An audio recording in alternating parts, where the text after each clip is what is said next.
집합건물 해결사 멘토 저는 입니다. 여러분들 반갑습니다. 자, 오늘은 또 판례 공부입니다. 9월 15일자 한번 보도록 하겠습니다. 9월 15일자인데 여러분들 첫 번째 부분인데요. 이 부분은 제가 좀 넘어가도록 하겠습니다. 소유권 이전 등기와 관련된 건데 공공 시설 설치에 관련된 관리청에서 기속 여부입니다. 그래서 이거는 먼저 관리청에 있는 공무원 분들께서 한번 이거 한번 좀 살펴보시면 되겠습니다.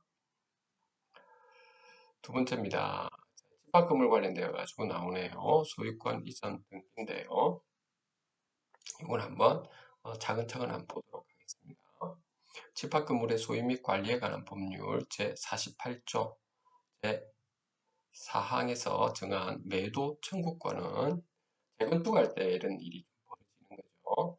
반드시 매도 청구권자 전원이 공동으로 해야 하는지 여부입니다. 그렇지는 않다라고 하는 겁니다.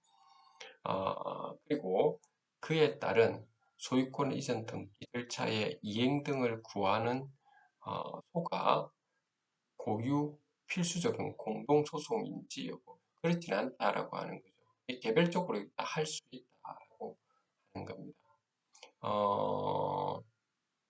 재건축할 때 여러분들이 이런 일이 좀 발생하는데 매도 청구권을 해야 될 사항이 있죠. 그 분양을 받아서 하는 경우가 있고요. 그렇지 않고 그냥 팔고 나오려고 하는 분들도 계시잖아요. 그 경우에 이 이야기가 되겠죠. 한번 쭉 한번 읽어보겠습니다. 집합건물의 소유 및 관리에 관한 법률 이하 집합건물법이란다. 제48조 제4항 전문은 제2항의 기간이 지나면 재건축 결의에 찬성한 각 구분 소유자, 재건축 결의 내용에 따른 재건축에 참가할 뜻을 회답한 각 구분 소유자, 그의 승계인을 포함한다. 팔아가지고 새롭게 매수한 사람을 말합니다. 또는 이들 전원의 합의에 따라가지고 구분 소유권과 대지 사용권을 매수하도록 지정된 자는 제2항의 기간 만료일로부터 2개월 이내에 재건축에 참가하지 아니하겠다는 뜻을 회답한 구분 소유자에게 구분 소유권과 대지 사용권을 시가로 매도할 것을 청구할 수가 있다라고 하는 것이죠.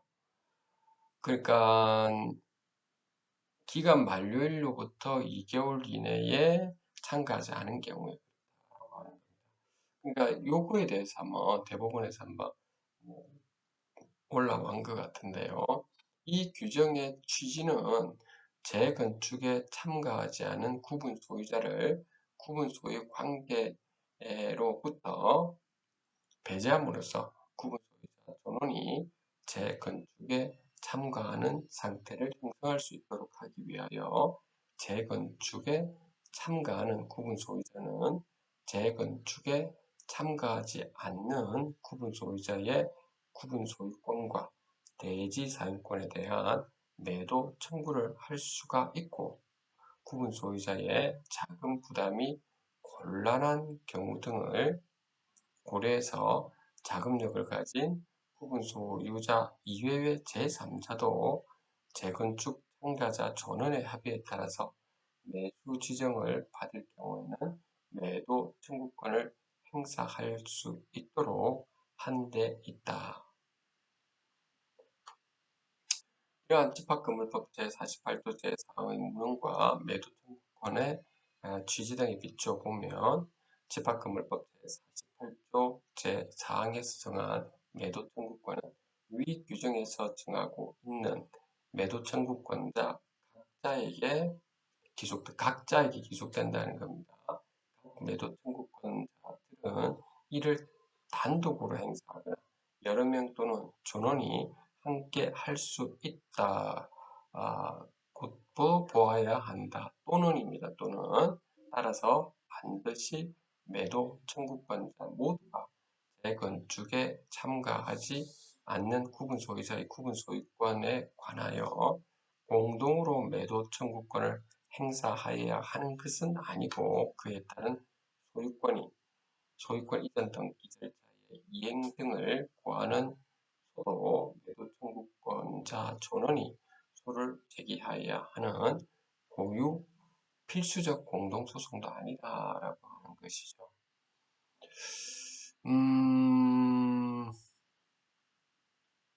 이거 집합건물법 제48조에 보면 나와 있는데, 과도하게 이걸 해석을 해가지고 아마 재건축 추진하시는 분들께서 아마도 매도 청구권자 아마 개인적으로 매도 청구권자 하는 분들에 대해서는 받아들이지 않으려고 했던 것 같네요. 그러면서 말씀이 있었던 것 같은데 참 안타까운 일이죠. 이런 부분도 제대로 법률 관계를 좀 아시면은 이렇게까지 대법원에 갈 필요가 없었는데 말이죠. 그래서 저는 항상 여러분들께 말씀드리지만 그 구분 소유자 여러분들이 일단 이 법률에 대한 기본적인 지식을 다 알고 있는 사항이어야 됩니다. 그 저는 참 안타까운 게 그 소유자분들이 그냥 그 변호사한테 무조건 맡기면 된다라는 식으로 이렇게 가서는 안 되거든요. 꼭 제가 이게 여러분들한테 계속 당부드리는 말씀이 있는데 여러분들이 예를 들어서 집에서 음식을 할 거 아닙니까? 여러분들이 대충은 알고 있죠.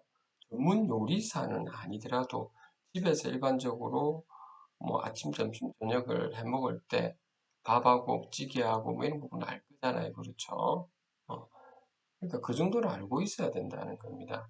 아주 전문 요리사는 아니더라도 그 상황에서 조금 더 이제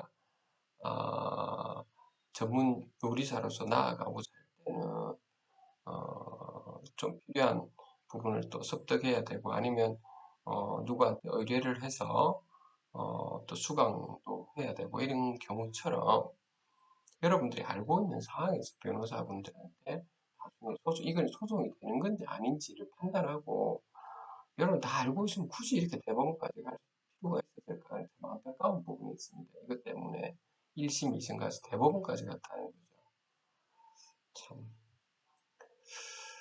그 다음에 이게 부당이득 반환 청구의소 이렇게 해놨는데 이것도 여러분들이 좀 많이 좀 일어나고 있는 건데 지역주택조합 있죠. 웬만하면 여러분들 저는 꼭 당부드리고 싶은 부분은 지역주택조합 관련된 아파트는 되도록 좀 안 보시는 게 좋습니다. 그 우리나라 한 100개가 지역주택조합원이 있다면 10개도 될까 말까 될까 10개 정도도 아마 아파트가 설립이 안 되는 경우가 대부분이기 때문에 좀 그렇습니다. 여러분들이 좀 안 하는 게 좀 좋다는 겁니다. 여기도 보면 상품에 대한 허위 또는 과장의 선전 광고가 기망행위에 해당하는 경우 결국에 이제 계약을 했다가 이제 파기하려고 하는 상황에서 파기를 안 해준다든지 이기 때문에 소송이 붙든 이런 상황인 것 같습니다. 이게 여러분들이 꼭 한번 지역주택조합과 관련된 분들은 살펴보시면 이렇게 되겠습니다. 오늘 한번 넘어가겠습니다. 그 다음에 이 부분은 임가공료 손해배상인데요. 이 부분은 그 당연히 재판장님도 이제 인간인지라 실수는 할 수는 있는데 그런데 여기서 나와 있듯이 당사자가 그러니까 원고피고 당사자가 어떤 법률 효과를 주장하면서 부주의 또는 오해로 명백히 관가한 법률상 사항이 있거나 그 주장의 법률적 관점에서 보아서 모순이라든지 불명료한 점이 있는 경우에는 1심 법원이 부담하는 성명 또는 지적 의무의 내용입니다. 그래서 반드시 성명이나 지적 의무를 재판장이 해야 된다라고 하는 것이죠. 그러니까 범위가 있다는 건데, 그거와 관련된 건데, 자, 여기 나와 있는 부분은 여러분들이 한번 살펴보시면 되겠는데, 요 내용은, 요거는 좀 그, 이해가 좀 필요한 부분이니까 요거 한번 보도록 할게요. 이 을과 체결한 임가공 계약에 따라서 을이 제공한 그 원사에 대한 연사 가공 작업을 수행한 다음에 을을 갖다가 상대로 자, 그 연사 가공 작업을 수행했다는 겁니다. 그 을을 상대로 미지급 임가공 대급의 미지급을 구하는 지급 명령을 신청을 했다는 거예요. 그러니까 자, 일을 다 했으니까 도급을 했으니까 그래서 돈 주세요 한 거죠. 돈 안 주니까 지급 명령 신청을 했다는 거죠. 이렇게 하니까 자, 을이 갑이 자급한 연사에 앉아 하자가 있어가지고 손해가 입었다면서 갑을 상대로 손해배상을 구하는 반소를 제기했다는 것이죠. 이런 경우가 종종 발생합니다. 그렇죠? 그래서 을이 반소장과 그 후에 제출한 준비서면에서 주장한 손해는 계약이 완전히 이행된 것과 동일한 경제적 이익, 즉 이행이익 상당의 손해를 주된 내용으로 하는 반면에 위 준비서면보다도 먼저 제출한 종전 준비서면에서 주장한 손해는 계약이 이행되리라 믿고 지출한 비용, 즉 신뢰 이익 상당의 손해를 주된 내용으로 하고 그 중에서 어느 것도 명시적으로 철회되지 않는 사안에서 종전 준비 서면의 진술에 의하여 반소장에서 주장하였던 이행이익 상당의 손해에 관한 주장을 철회하고 반소 청구 취지를 감축하는 취지인데 취지인지 등 을의 주장의 의미를 보다 분명히 밝히고자 촉구하는 방법으로 성명권을 행사하여 그에 따라 심리하였어야 하는데 위와 같이 성명권 행사 없이 을이 반소장에서 한 주장을 반소 청구 취지 변경 없이 종전 준비 서면의 기재와 같이 변경한 것으로 보아가지고 변경된 주장을 바탕으로 갑이 배상할 배상액을 산정한 원심 판단에는 법원의 성명 의무에 관한 법리 오해 등 잘못이 있다고 판단한 사례라고 했습니다. 그러니까 처음에 여러분들 이거 좀 쭉 읽어놓은 것을 어떻습니까, 여러분들? 처음에 것은 어떻게 보면 신용거래라고 할 수도 일종의 그러니까 본인이 제대로 완전 이행을 했기 때문에 돈을 달라고 하는 것이고 두 번째 부분에 대해서는 자 계약이죠. 계약이 이행된 것에 대한 여기에 대한 재무 불이행 때문에 생긴 것이다라고 하는 것을 손해배상으로 들어간 것이기 때문에 좀 다른 점이 있다라고 하는 것이죠. 그래서 이 점을 부가적들이 해놨네요. 그래서 한번 여러분들께서 한번 쭉 한번 읽어보면 좀 되겠습니다.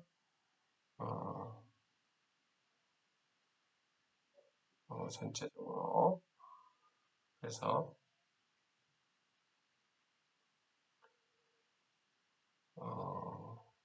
이런 부분을 한번 쭉 보시면 되겠고 그 다음에 이거는 기본적인 사항인데 이게 왜 대법원에 들어왔는지 안타까운데 이게 변호사분들이 하신 것 같은데 이게 왜냐하면 이게 변호사와 법무법인이 상법상의 상인인지 그렇지가 않죠. 상인이 아니라고 우리가 하는데 이거는 참 이게 변호사들이 지금 이게 좀 싸운 것 같은데 법무법인과 이걸 왜 대법원까지 들어갔는지 또 변호사가 소속 법무법인에 대해서 갖는 급여 채권이 상사 채권에 해당하지 이것도 아니죠. 음, 그래요. 그 시간 끌기 작전으로밖에 보이지는 않아 보이는데요. 부분은 자 넘어가 보겠습니다. 그다음 요거 부당이득금인데 피담보 채권이 소멸돼서 무효인 근저당권의 기초에서 게시된 부동산 임의 경매는 당연히 무효죠. 뭐 이런 것들은 넘어갈게요, 여러분들. 어, 자, 그 다음에 법원의 통신사실 확인 자료에 대한 그 문서 제출 명령에 대해서 전기통신사업자가 통신비밀보호법 제3조 제1항 본문을 이유로 그 자료의 제출을 거부할 수 있는지 여부인데 그렇지 않다는 건데 사실 이게 두 가지가 충돌되고 있죠.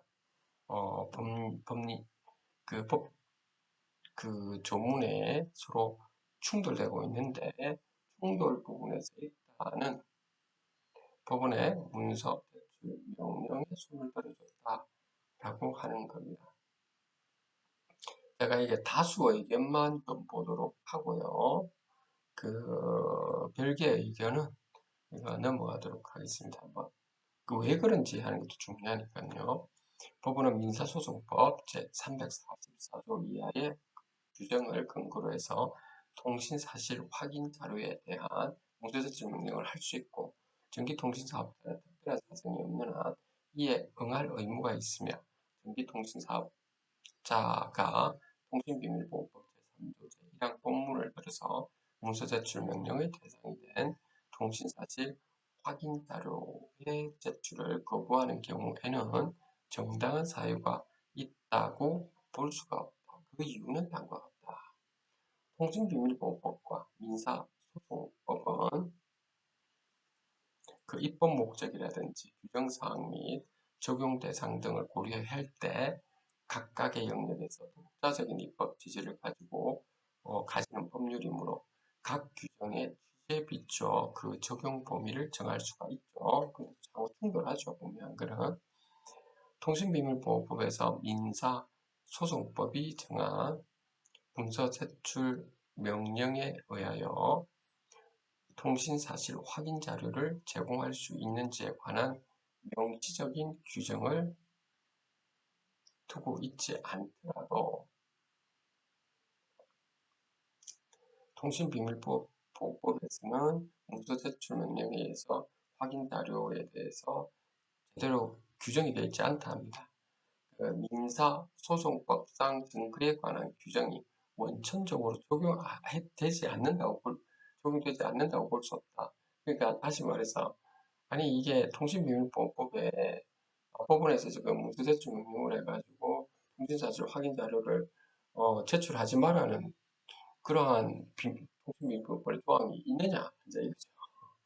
통신비밀보호법은 이미 민사소송법 제294조에서 정한 조사의 촉탁의 방법에 따른 통신사실 확인 자료 제공을 허용하고 또 있으므로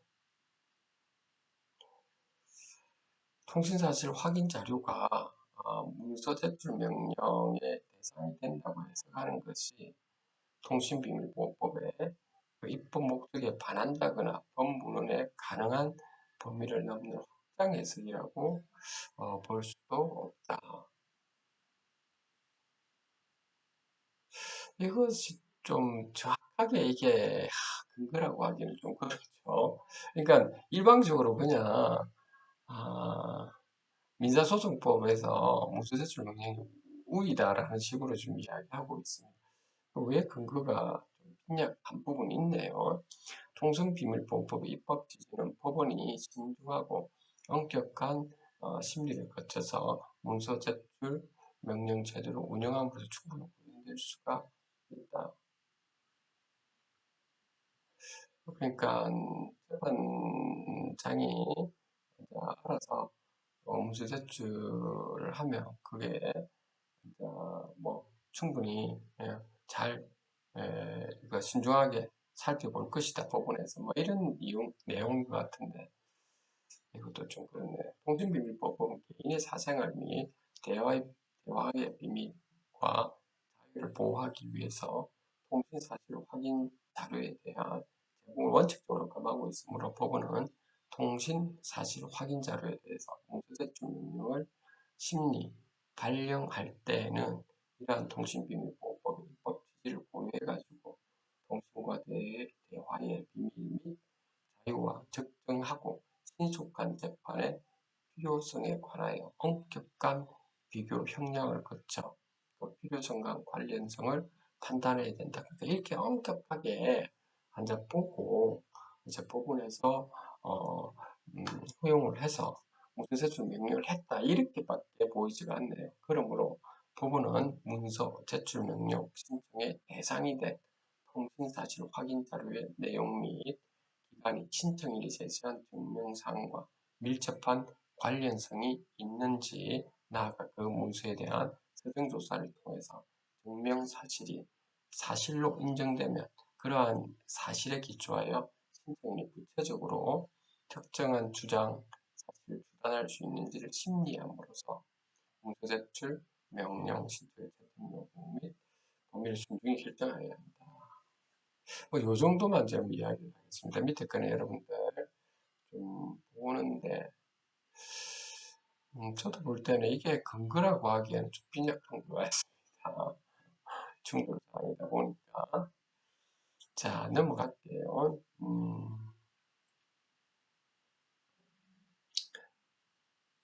그 다음 요 부분은 주거이전비, 요 부분죠. 그 구공익 그 사업을 위한 토지 등의 취득 및 보상에 관한 법률 시행규칙 제54조 제2항의 세입자의 주거용 건축물을 무상으로 사용하는 거주자도 당연히 포함되는 거죠.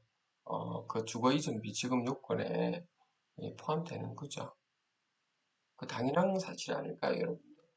이걸 갖다가 무상으로 사용했기 때문에 줄 필요가 없다. 이런 법률이 없지 않습니까? 그래서 그걸 이야기하고 있는데 저는 당연하다고 보는데 아마 그렇지 않다고 생각하는 것 같습니다. 그래서 대법원에서까지 올라왔네요. 여러분들 보시면 될 것 같습니다. 청구인이 공공기관의 비공개 결정 또는 부분 공개 결정에 대한 이의신청을 해서 공공기관으로부터 이의신청에 대한 결과를 통지받은 후에 그 취소소송을 제기하는 경우에 제소기간의 기산점은 당연히 이의신청에 대한 결과를 통지받은 날로부터죠.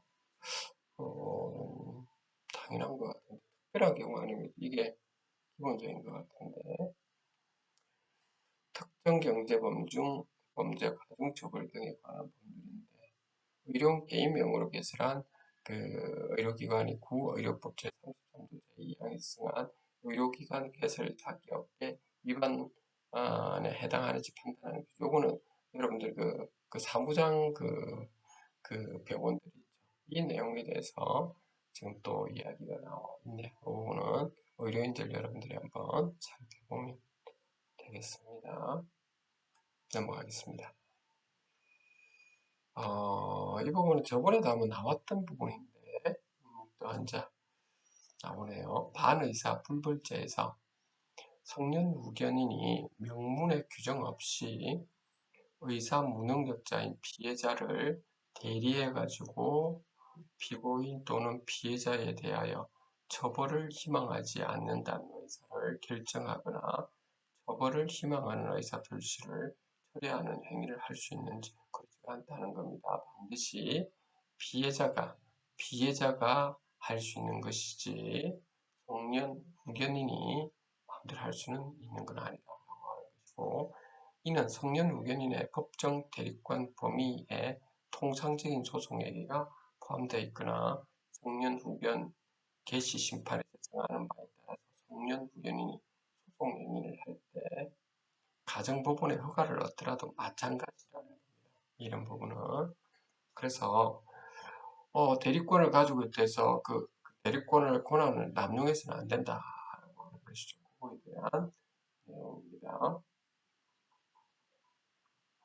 당연한 거죠. 어떻게 보면. 피해 입은 사람인데 대리를 행사하는 사람이 뭐돈 받고 뭐 그냥 그 이번에 말잘할 줄 알면 안 되죠. 그래서 읽어보시면 되겠습니다. 오늘 여러분들 여기까지 하도록 하겠습니다. 감사합니다.